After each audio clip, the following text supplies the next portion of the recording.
कहते हैं कि घर की लड़ाई जब चार दीवारी से बाहर चली जाए तो अक्सर विनाशकारी हो जाती है। आज की कहानी जो मैं आपको सुनाने जा रही हूँ, दरअसल इस कहानी में भी कुछ ऐसा ही होता है। जब एक शौहर अपनी बीवी को लगातार डांटता था, पीटता था, जबकि वो बहुत ज्यादा खूबसूरत थी और उसका ये शौहर करोड़पति होता है और लगभग 47 करोड़ का मालिक होता है। उसके घर में एक आदमी राजमिस्त्री का काम करता था और उस राजमिस्त्री को ये झगड़ा बिल्कुल भी पसंद नहीं था।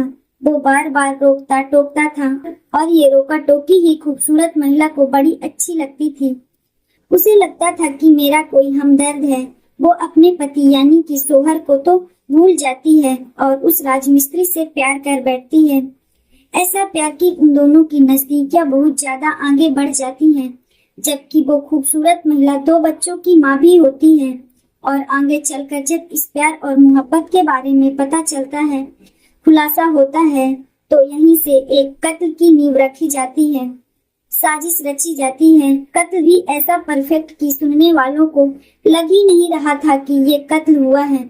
लेकिन जब पुलिस ने छानबीन की, जब कुछ ऐसे सबूत जुटाए, तो उसमें एक ऐसा खुलासा होता है जिसका लोगों को यकीन ही नहीं हो रहा था कि आखिर एक करोड़पति शिक्षक की बीवी ऐसा कदम कैसे उठा सकती है। दोस्तों, आज की जो सच्ची घटना है मैं आपको सुनाने जा रही हूँ। ये सच्ची घटना उत्तर प्रदेश के कानपुर शहर की है। दरअसल कानपुर शहर की सैन्य पश्चिम पारा थाना क्षेत्र का स्वर्ण जयंती बिहार में 4 नवंबर 2023 की सुबह लगभग 6:30 बजे के आसपास उस लोग अपने घरों से टहलने के लिए बाहर निकले हुए थे और अचानक से एक बहुत तेज धमाका होता है। बहुत ही भयानक एक्सीडेंट होता है। इको कार की चपेट में आने से एक व्यक्ति की घटना स्थल पर ही मौत हो जाती है और जैसे ही उस इको कार की टक्कर लगती है तो वो गाड़ी खंभे से टकरा जाती है और उसका टायर भी फट जाता है। आसपास जहां तक उसके टायर फटने की आवाज पहुंच रही थी, उन लोगों का ध्यान उस तरफ आकर्षित होता है और देखते ही देखते घटना स्थल पर सैकड़ों लोगों की भीड़ लग जाती है और तुरंत ही नजदीकी पुलिस स्टेशन को सूचना दी जाती है कि यहाँ पर एक सड़क हादसा हुआ है, एक व्यक्ति की मौत हो चुकी है। पुलिस को जैसे ही सूचना मिलती है तो पुलिस मौके पर पहुंचती है और उस व्यक्ति को देखती है। उसकी नब्ज टटोलने की कोशिश कर रही थी। वो व्यक्ति मर चुका था।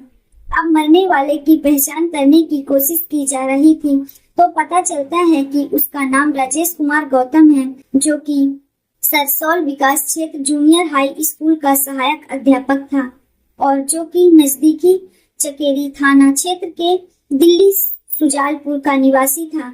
उसके घर में सूचना दी जाती है तो पत्नी का रो रो कर बुरा हाल हो जाता है। उसके 2 बच्चे होते हैं, उनका भी रो रो कर बुरा हाल हो जाता है। जहां जहां तक उसके रिश्तेदारों को खबर पहुंच रही थी और शिक्षक समाज में जैसे ही ये खबर पहुंचती है तो हर कोई हैरान हो जाता है कि आखिरकार इतना अच्छा भला हष्ट पुष्ट व्यक्ति कैसे मर गया। जब सड़क हादसे के बारे में बात पता चलती है तो पोस्टमार्टम होता है और पोस्टमार्टम के बाद उसकी डेड बॉडी को घर लाया जाता है और घर वालों का रो रो कर बुरा हाल था। लेकिन उस घर में एक ऐसा इंसान था, एक ऐसा शख्स था जो कहता है कि ये हादसा नहीं हो सकता, बल्कि ये एक साजिश है, कत्ल है और वो शिक्षक का भाई होता है। वो कहता है कि इस कत्ल की जांच होनी चाहिए।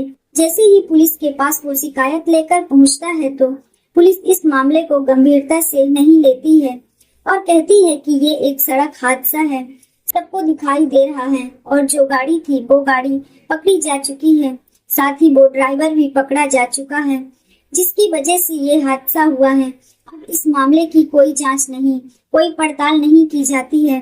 लेकिन जो इस शिक्षक की बीवी होती है यानी पत्नी होती है, जिसका नाम उर्मिला उर्फ पिंकी होता है, उर्मिला उर्फ पिंकी ने अपने पति का एक ऐसा व्हाट्सएप ग्रुप बनाया हुआ था।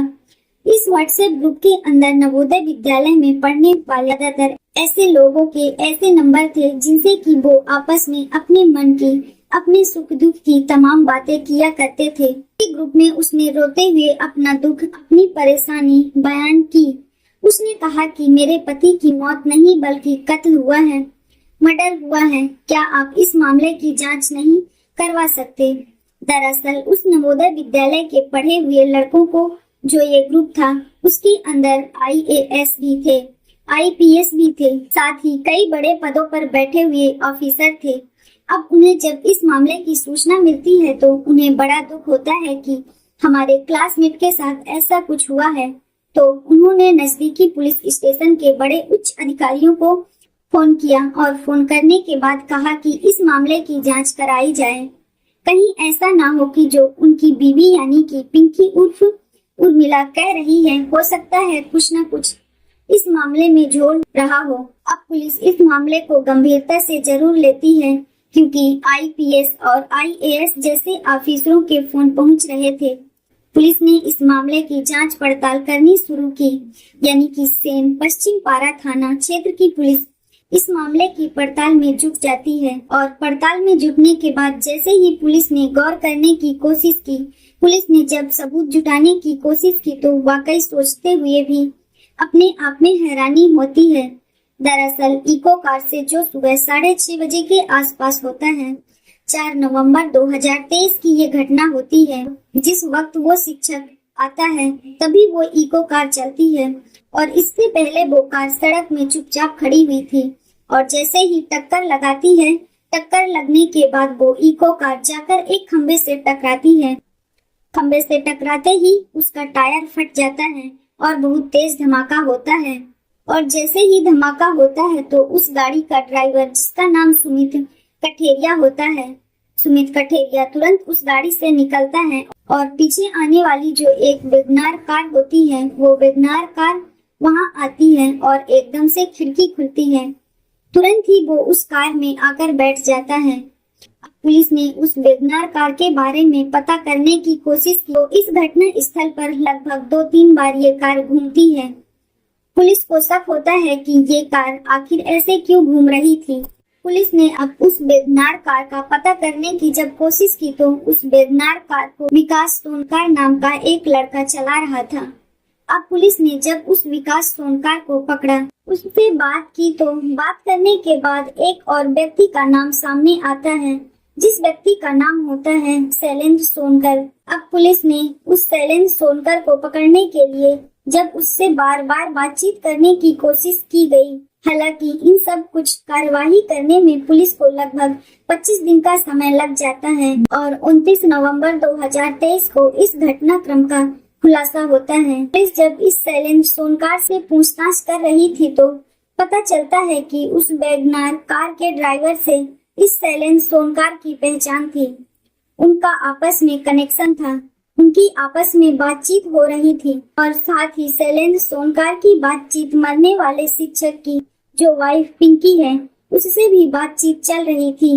और जब पुलिस ने इन सब की CDR निकलवाई तो CDR निकलवाने के बाद जब इस शैलेंद्र सोनकर और पिंकी को गिरफ्तार किया गया, गिरफ्तार करने के बाद उनसे पूछा गया कि आखिरकार ये मामला क्या है, तब एक कहानी सामने आती है। दरअसल कहानी शुरू होती है साल 2021 से। साल 2021 में जो ये शिक्षक होता है जिसका मर्डर हुआ है, दरअसल ये दिल्ली सुजानपुर में अपना एक घर बनवाना चाह रहा था, हाउस बनवाना चाह रहा था। उसका एक व्हाट्सएप ग्रुप होता है और व्हाट्सएप ग्रुप में कुछ ऐसे लोग जुड़े हुए थे जो कि नवोदय विद्यालय से पढ़े लिखे लोग थे।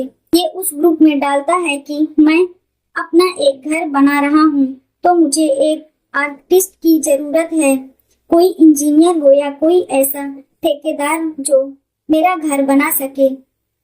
तभी उस हेमंत सोनकर नाम के एक व्यक्ति ने कहा कि ठीक है, मेरा एक जानकार है।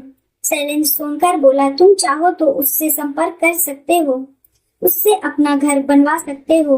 अब जब घर बनवाने की बात आती है तो शैलेंद्र सोनकर इस शिक्षक राजेश गौतम से संपर्क करता है और उसके बाद आपस में बातचीत होती है और वो अपनी जगह दिखाता है कि मेरा इतना बड़ा प्लॉट है और यहाँ पर कंस्ट्रक्शन का काम करना है, आप इसमें काम कर दीजिए। जब काम शुरू हो जाता है तो ये राजमिस्त्री खुद अपनी आंखों से देख रहा था कि पति और पत्नी यानी कि पिंकी और उसका पति जो शिक्षक होता है, उनमें किसी न किसी बात को लेकर झगड़ा होता रहता था। इसी बीच जब ये राजमिस्त्री अपने पैसे मांगता था तो वो पैसे देने से भी कई बार चिक चिक करता था और यही बात उसे परेशान करती थी। बार बार जब वो इनमें लड़ाई झगड़ा देखता था तब वो पिंकी से कहता था कि भाभी जी, आप तो देखने में बहुत सुंदर हो, अच्छा खासा काम भी करती हो, अच्छे से बात भी करती हो, लेकिन तुम्हारे पति क्यों तुमसे इतना झगड़ा करते हैं, क्या बात है? बार बार उस राजमिस्त्री का उस महिला को यानी कि शिक्षक की बीवी को समझाना ही कहीं न कहीं इन दोनों के बीच में अट्रैक्शन पैदा कर देता है और अट्रैक्शन पैदा होते ही दोनों एक दूसरे के नजदीक आ जाते हैं और नजदीक आते ही एक दूसरे के साथ ये अवैध संबंध बनाने लगते हैं, एक अवैध रिश्ते में बंध जाते हैं और जब जब इन्हें मौका मिलता था तब तब ये एक दूसरे के साथ वक्त बिताया करते थे। शिक्षक अपने स्कूल में पढ़ाने के लिए चला जाया करता था। घर में जो दो बच्चे होते थे वो बच्चे भी स्कूल चले जाया करते थे। जब इस शिक्षक की पत्नी घर में अकेली होती थी तब वो राजमिस्त्री घर में आ जाया करता था। इसी तरह से एक लंबा वक्त गुजर जाता है। इन दोनों के बीच में जो अनैतिक संबंध था वो लगातार ऐसे ही चल रहा था। अप्रैल 2023 में शिक्षक एक दिन अपनी पत्नी को उसके साथ आपत्तिजनक स्थिति में देख लेता है और जब उसे पता चलता है तो उसने इस राजमिस्त्री के घर में आने पर पूरी तरह से पाबंदी लगा दी कि तुम आज के बाद हमारे घर में नहीं आओगे और इसी बात को लेकर लगातार घर में क्लेश रहने लगा। तभी पिंकी ने उस शैलेंद्र सोनकर जो कि राजमिस्त्री होता है उससे संपर्क किया और उससे कहा कि मेरे इस पति को रास्ते से हटाया जाए और मेरे पति के पास लगभग 47 करोड़ की संपत्ति है और इसमें लगभग 3 करोड़ के उसके खुद के यानी मेरे पति के बीमा है। जैसे ही वो मरेगा तो उसकी जो संपत्ति है जो लगभग 3 करोड़ रुपए की है वो हमें मिलेंगे। तुम चाहो तो कुछ ऐसी प्लानिंग करो जिससे वो मारा जाए।